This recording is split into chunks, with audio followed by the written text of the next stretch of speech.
bem-vindos ao último painel da Advocados Summit Porto. Comigo tenho o convidado, o Dr. Paulo Pimenta, que é o Presidente do Conselho Regional da Ordem dos Advogados do Porto e também professor na Universidade Portucalense. Olá, boa tarde, doutor, como está? Boa tarde, muito obrigado pelo convite. De nada, o gosto é nosso. Começamos por falar neste contexto de pandemia em que nos encontramos. De que forma, portanto, uma pergunta um bocado mais geral, digamos assim, não tão focada na advocacia, de que forma é que a pandemia poderá ter na nossa economia e, consequentemente, também na advocacia e nos escritórios de advogados? Os efeitos da pandemia na economia em geral, julgo que são notórios e toda a gente está a perceber que não vai ser tão fácil como inicialmente pensávamos. O período de confinamento levou à ideia de que quando terminasse a normalidade seria retomada, mas na verdade estamos a verificar que isto vai durar meses e, portanto, a situação é bastante complicada, com manifestações muito diferentes, porque os ramos da economia não são todos iguais e há umas atividades que resistem melhor do que outras, mas eu também tenho percebido que há um empenho muito sério de toda a gente, no sentido de, na medida do possível, ir retomando os negócios, porque a economia não pode parar, apesar de tudo. Mas no que toca à advocacia, é isso que eu ia dizer. A situação naturalmente foi muito difícil nos primeiros tempos, porque grande parte dos escritórios ficaram perfeitamente impossibilitados de trabalhar, principalmente os escritórios de menor dimensão, por causa de não haver condições para continuarem a trabalhar, mas também aos poucos, com muito esforço, a situação está a retomar em termos de funcionamento dos escritórios. Coisa diferente é a da atividade profissional, isto é, a clientela. Há muitos processos que não apareceram, há muitos clientes que não apareceram, mas em contrapartida também há outros tipos de assuntos Pois era que isso que eu surgem ia, ou seja, há questões que também, à custa desta pandemia, nomeadamente exatamente. a área laboral, Questões na área laboral, na área da insolvência, por exemplo, são assuntos que ganham hoje maior relevância, não nos primeiros tempos, porque também, como disse há pouco, estávamos todos a ver o que é que iria acontecer, mas agora, com as situações consumadas, há problemas do foro laboral, também em matéria de arrendamento, por exemplo, porque as alterações legislativas feitas durante o período inicial do confinamento foram alterações consecutivas, às vezes contraditórias, criando dúvidas nos cidadãos, nos tribunais, nos advogados e, portanto, isto vai gerar naturalmente um novo tipo de litígio, que é exatamente o que resulta da interpretação da lei. Por outro lado, as dificuldades económicas de muitas empresas naturalmente geram situações de insolvência e, portanto, também novas atividades, novas pendências por essa via. De qualquer forma, podemos concluir que a atividade da advocacia não foi das mais prejudicadas neste contexto? Tenho dificuldade em fazer essa afirmação porque não temos dados efetivos. Aliás, a Ordem dos Advogados tem em curso um inquérito aos advogados portugueses no sentido de verificar os efeitos da pandemia. Ainda não estão tratados os dados, o inquérito ainda não está concluído. Mas só do Conselho Regional do Porto? Não, é a Ordem dos Advogados okay. a nível nacional. A nível nacional. Foi lançado pelo Conselho Regional da Ordem dos Advogados e, portanto, vamos ver o que é que daí resulta, mas, na verdade, o efeito da pandemia foi transversal e, portanto, a advocacia naturalmente foi atingida como as demais atividades. E a nível dos tribunais? Os tribunais, como sabe, estiveram encerrados durante o confinamento, entretanto foram abrindo, mas tenho notado, nomeadamente por críticas de algumas instituições, nomeadamente a Ordem dos Advogados, que o acesso dos advogados aos tribunais, ou a repartição de finanças e outros serviços públicos também tem sido um bocadinho complicado, porque, deixe-me só explicar, só para saber, para quem nos está a ouvir saber, é suposto os advogados terem um direito de preferência, uma prioridade na entrada dos tribunais e nos serviços públicos, e isso não está a acontecer. Confirma? Exatamente. Nós temos, em matéria de tribunais, em matéria de repartições públicas, duas situações muito graves, em qualquer dos casos, mas diferentes.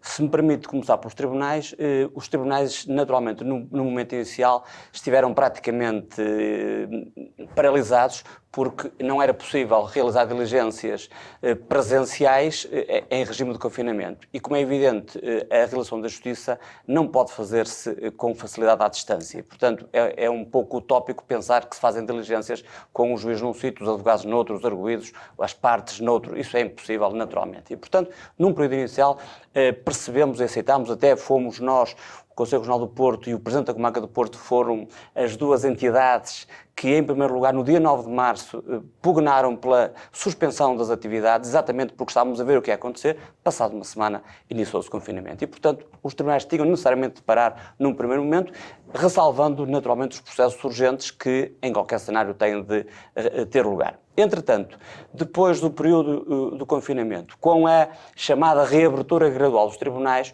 o que aconteceu foi que os advogados passaram a poder voltar a entrar nos tribunais, os cidadãos, as partes, por aí fora, só que há uma situação absolutamente inaceitável. Não há critério, há um total arbítrio no que toca à entrada nos tribunais. Há tribunais onde as pessoas ficam à espera ao sol ou à chuva, conforme até serem chamadas para entrar. Há tribunais em que querem sujeitar os advogados a isso, e não faz qualquer sentido.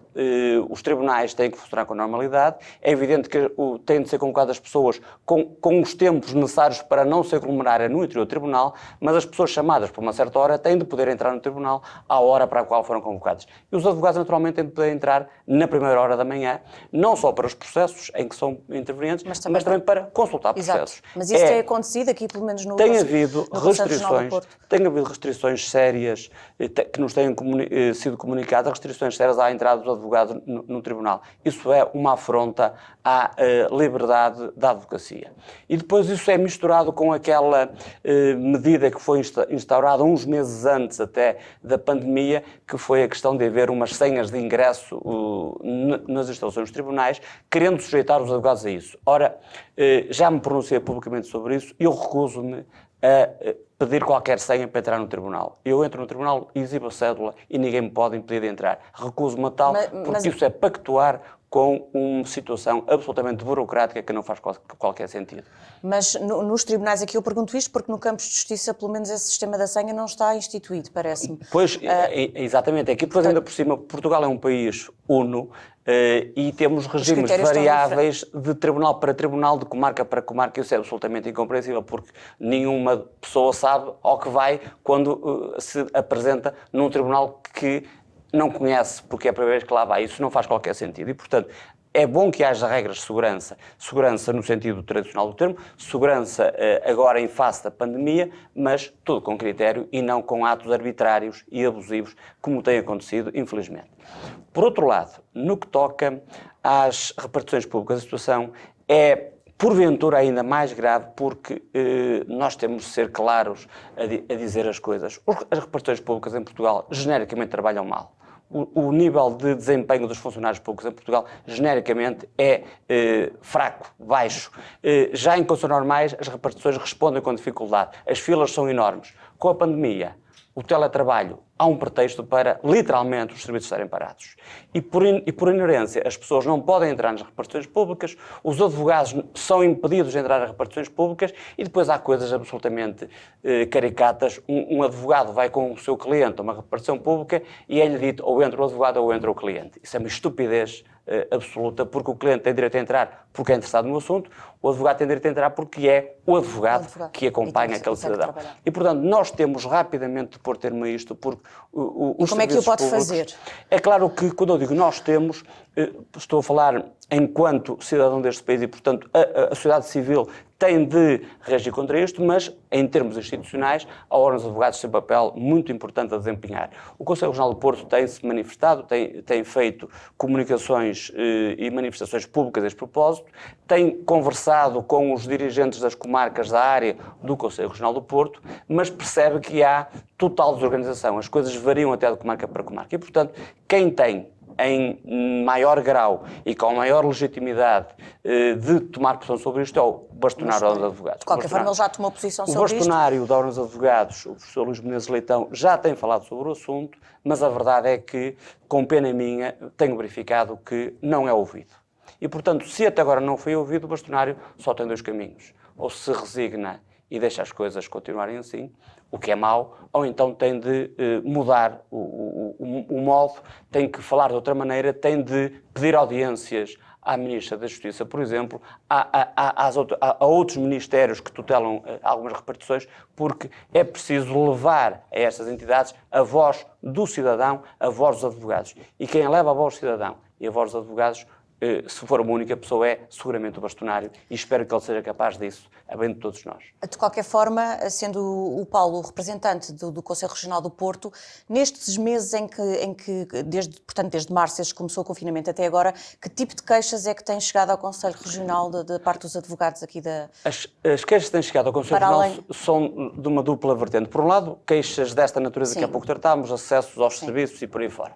Mas a nível, por exemplo, de falta de condições financeiras, falta de condições por outro para pagar lado, cotas... embora em termos mais mitigados, algumas manifestações de dificuldades em assegurar os encargos com a Caixa de Previdência, com as quotas de órgãos de advogados e com os encargos em geral. É evidente que nesta vertente, digamos, económico-financeira, o Conselho Regional do Porto não tem nenhuma possibilidade, nenhuma capacidade de ter intervenção, quando muito pode reencaminhar o assunto. É uma questão que ultrapassa o Conselho Regional e também ultrapassa a própria Ordem dos Advogados. Bem sabemos que, no que toca às cotas da Ordem dos Advogados, houve uma deliberação que permitiu que os advogados durante 6 meses tivessem uma moratória no pagamento das cotas, situação que pelo menos pode atenuar um pouco, mas a situação mais grave não está no valor das cotas, como é evidente, está mais na Caixa de Previdência, pois, que é um valor mais elevado. Outra, uma dimensão diferente e que escapa por inteiro à Ordem dos Advogados. Nessa vertente, o papel do Conselho Regional do Porto é estatutariamente reduzido porque não pode intervir. No que toca... Mas há elementos da Ordem dos Advogados na Caixa de Previdência. Ora, o Conselho Regional do Porto da Ordem dos Advogados tem naturalmente um representante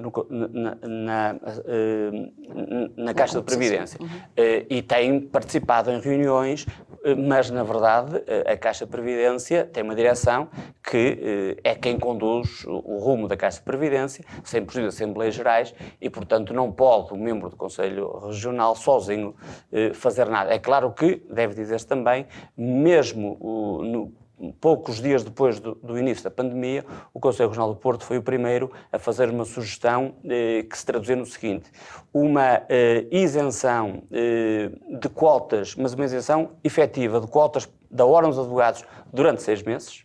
É claro que nós na altura estávamos a projetar um período de 6 meses e estamos hoje em setembro e esses 6 meses estão esgotados, mas propusemos que houvesse um perdão efetivo das quotas da Ordem dos Advogados durante 6 meses e previmos que houvesse uma dilação no que toca ao pagamento para a Caixa de Previdência. A Ordem dos Advogados ainda, enfim, levou em conta, em parte, essa proposta, como há pouco referi. A Caixa de Previdência foi totalmente alheia a este problema, demorou muito a reagir e a solução encontrada aqui é apenas permitir que alguns advogados, fazendo prova de dificuldades económicas, acedam a essa moratória, tornou isto um processo burocrático e, portanto, de pouco adiantou.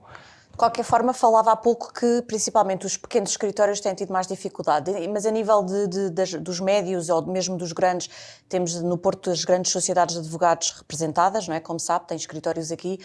Nesse aspecto é mais fácil, as queixas suponho que venham mais desses advogados dos pequenos escritórios do que propriamente das sociedades, algumas até internacionais.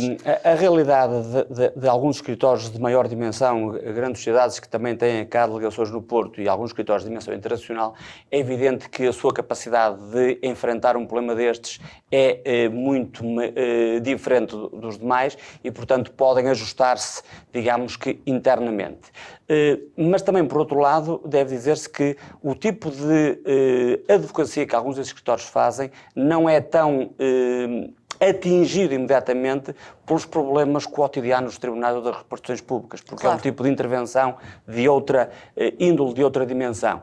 E, portanto, não há registro de grandes preocupações expressas por essas sociedades de advogados. Mas permita-me só, a propósito daquilo que o Conselho Regional fez de apoio aos advogados. Aquilo que nós fizemos foi, considerando as necessidades imediatas de cautelas, projetando a reabertura dos tribunais e dos serviços públicos, foi oferecer ou disponibilizar a cada advogado da área do Conselho Regional um kit individual que incluía viseira, máscaras e luvas e álcool gel. Portanto, fizemos kits e disponibilizámos a todos os advogados que quiseram pedir e, portanto, entregámos 6.000 kits aos advogados e que ou vieram os do Porto vieram levantar diretamente as nossas relações, ou os outros fizemos chegar aos advogados através do circuito das delegações, que nós temos 78 delegações ou delegados e, portanto, através desse circuito podemos chegar a toda a área do Conselho Regional do Porto. Falando há pouco dos tribunais, obviamente que estamos numa altura, num contexto muito específico em que temos um dos processos mediáticos, que é a Operação Lex, que envolve magistrados, como sabe, não é? Pelo menos 3 magistrados, e outros arguidos, obviamente. Qual é que é a sua posição enquanto advogado e depois também enquanto presidente do Conselho Regional ao ver este tipo de situações? É óbvio que, para todos os efeitos, não há julgamento ainda não há uma sentença, mas de qualquer forma, qual é que é a sua posição relativamente a isto? A justiça fica desacreditada com estes episódios? Em relação a isto, eu queria começar por dizer uma coisa que digo muitas vezes até em intervenções públicas. Ninguém nasce advogado, ninguém nasce juiz e ninguém nasce procurador do Ministério Público. E, acima de tudo são pessoas. Cada um de nós acede a esta profissão através de um circuito próprio e, portanto, pessoas sérias podem estar na advocacia, na magistratura, ou em qualquer outra profissão, ou no jornalismo, ou qualquer atividade. Não se tem um dom de diferente característica relativamente aos demais cidadãos só porque se é juiz ou magistrado do Ministério Público. Dito isto... Porém, um juiz tem, obviamente, que ter algum cuidado redobrado em determinadas questões. Há um problema muito sério que isso às vezes deturpa as coisas. Há uma música, aliás, de um músico e autor português, Sérgio Godinho, que diz: pode alguém ser quem não é? E este problema é que é o problema. Ou seja, uma pessoa decente, uma pessoa séria, se estiver como juiz, não há problema. Se estiver como advogado, não há problema. Uma pessoa que não seja séria, se estiver como juiz, temos um problema. Se estiver como advogado, temos um problema. E, portanto, esta é que é a questão. E, portanto, estes processos tiveram a virtude, embora sejam processos muito preocupantes para a ideia de equilíbrio do sistema na comunidade, tiveram a virtude, e já não são só estes, há uns anteriores. Já tivemos o magistrado do Ministério Público, que também foi condenado por corrupção, e esses processos tiveram o condão de levar a que todos percebessem que não há ninguém diferente dos outros. E também temos agora o caso do processo do Rui Pinto, que também tem um advogado no Banco dos Arguidos. E agora, exatamente, esse também, se for possível, gostava de dizer alguma coisa sobre esse. Mas então, estes processos têm esta virtude de dizer: ninguém está acima da lei, não há pessoas absolutamente distintas das outras e, portanto, cada um é como cada qual. E, portanto, tem que ser julgado, investigado e julgado se eventualmente prevaricou. E, portanto, nestes casos eu não conheço naturalmente o processo, mas o que está aqui em causa é muito grave. Revelam um total descontrole em alguns domínios no funcionamento da Justiça e, portanto, é bom que a Justiça reaja. Mas, porém, a Justiça reagiu, portanto, estamos melhor do que se calhar estávamos há 30 anos. Com certeza. Aliás, em que não já elogiei juízes. publicamente o Sr. Presidente do Conselho Superior da Magistratura quando o Conselho Superior da Magistratura tomou a decisão de, no âmbito do processo disciplinar, afastar de funções este juiz Rui Rangel, não esperando pela acusação que só agora saiu. Foi um ato de grande dignidade, mostrando que o Conselho Superior da Magistratura não cobra os seus, distingue uns e outros e defende, isso sim, o Estado de Direito. É fundamental que isto aconteça e agora é deixar a Justiça fazer o seu caminho. Se houver razões para condenar, sejam condenados. Se houver razões para absolver, sejam absolvidos. Mas num processo limpo, num processo que não suscite dúvidas a ninguém. Eu prefiro que isto aconteça do que o inverso. Relativamente a esse caso, Rui Pinto, preocupa-me muito a deriva que está a instalar-se neste país. Transformar, e não conheço o processo e portanto não faço juízo sobre o processo, mas transformar alguém que, objetivamente, porque isso parece que é indiscutível, invadiu sistemas informáticos das mais diversas entidades, que cometeu crimes, transformar um cidadão destes num herói. Houve, aliás, sugestões para que ele fosse o novo Diretor Nacional da Polícia Judiciária. Isso é um absurdo. Isso é um absurdo. Isso é inverter completamente o sistema, porque é preciso que se diga o seguinte: entrar no sistema informático de alguém ou na correspondência de alguém, num Estado de Direito, só pode fazer-se com a autorização de um juiz.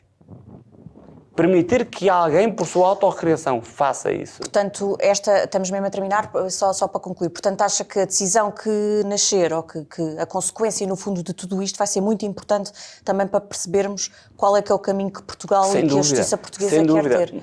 Mas eu às vezes tenho dificuldade em perceber algumas manifestações de vontade neste sentido. É bom que a decisão que venha a ser tomada, se ele cometeu crimes, que seja condenado, mas também que se considere o que ele fez de bem. Isto é perverter o sistema. O que o juiz, o que aquele coletivo tem de julgar é o que ele fez naquele caso. Não outras coisas, porque nós não podemos validar atos ilícitos a pretexto dos fins. Os fins nunca justificam os meios. E nós estamos a caminhar para aí. E isso, quando, na verdade, qualquer prova que servisse para futuros inquéritos é uma prova proibida, não é? Portanto, parece-me que está toda inquinada e, portanto, não vale a pena alimentar isso. E, como tal, é perigoso criar na comunidade, no cidadão desinformado que não conhece os meandros das regras jurídicas, a ideia de que este é o caminho. Porque, a partir daí, começa a criar-se uma pressão da comunidade sobre o tribunal e depois vamos ter tipo claques. Os que são por um lado e os que são por outro. Já temos um bocadinho, inclusive é na classe política, não é? Mau. Uns concordam, outros. E é mau, porque haver claques à porta do tribunal é caminhar para o precipício. E isso eu não quero para o meu país. Muito obrigada pela sua presença. Termina aqui então a primeira sessão da Advocados Summit Porto, que foi inaugurada este ano. Esperamos que tenha gostado e para o ano voltamos. Muito obrigada.